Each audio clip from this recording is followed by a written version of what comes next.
बुलढाणा जिल्ह्यामध्ये तब्बल 500 पेक्षा अधिक गावांमध्ये पाणी टंचाईची समस्या उद्भवली आहे। सध्या शहराला 12 दिवसांनंतर पाणी पुरवठा होतोय।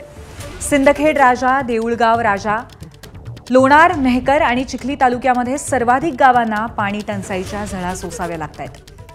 अपूर्ण राहिलेल्या पेयजल योजनेचा फटका सर्वसामान्यांना बसतोय। 2 वर्षांपासून काम रखडल्यामुळे पिण्याच्या पाण्यासाठी सर्वसामान्यांना पायपीट करावी लागते। पाण्याची समस्या एवढी फार मोठी आहे की शासनाने एवढ्या 2.5 कोटीपर्यंत जी योजना आतापर्यंत सिंधील दिली त्या 2.5 रुपयाचा सुद्धा या गावाला फायदा झाला नाही।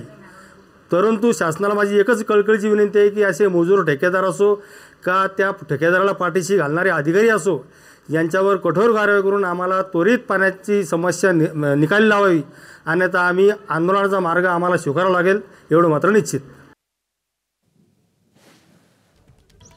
विदर्भात आणि बुलढाणा जिल्ह्यात जसा जसा तापमानाचा पारा वाढत आहे तशी तशी पाणी टंचाईची समस्या गंभीर होत जात आहे। बुलढाणा जिल्ह्यात जवळपास 500 पेक्षा अधिक गावामध्ये पाणी टंचाईची समस्या निर्माण झालेली आहे आणि त्यातल्या त्यात देऊळगाव राजा, सिंदखेड राजा, मेहकर, चिखली तालुक्यात मोठ्या प्रमाणावर पाणी टंचाईचा सामना नागरिकांना करावा लागत आहे। अनेक गावात राष्ट्रीय पेयजल योजनेमार्फत मंजूरही झालेले नागरिकांना पिण्याच्या पाण्यासाठी योजनाही मंजूर झालेल्या आहेत। मात्र अनेक ठिकाणी ठेकेदार हे त्यांचं काम अर्धवट सोडून निघून गेलेले आणि त्यामुळे नागरिकांना मोठ्या प्रमाणात पाणी टंचाईचा सामना करावा लागत आहे। महिलांना तर पाण्यासाठी 2-2, 3-3 किलोमीटर पाण्यासाठी पायपीट करावी लागत आहे आणि त्यामुळे दिवसेंदिवस ही समस्या आता गंभीर होत चालली आहे।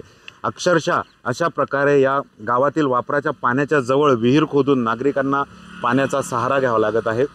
अनेक ठिकाणी प्रशासनाने टँकरची सुविधाही केली आहे, मात्र बोटावर मोजण्या इतक्या गावातच प्रशासनाने टँकर लावलेले आहेत। मात्र अद्यापही बुलढाणा जिल्ह्यात जवळपास 500 पेक्षा अधिक गावात पाणी टंचाईचा सामना नागरिकांना करावा लागत आहे। कॅमेरामन शांतारामसह doctor Sanjay Mahajan, ABP Majha, Buldhana. ABP माझा, उघडा डोळे बघा नीट।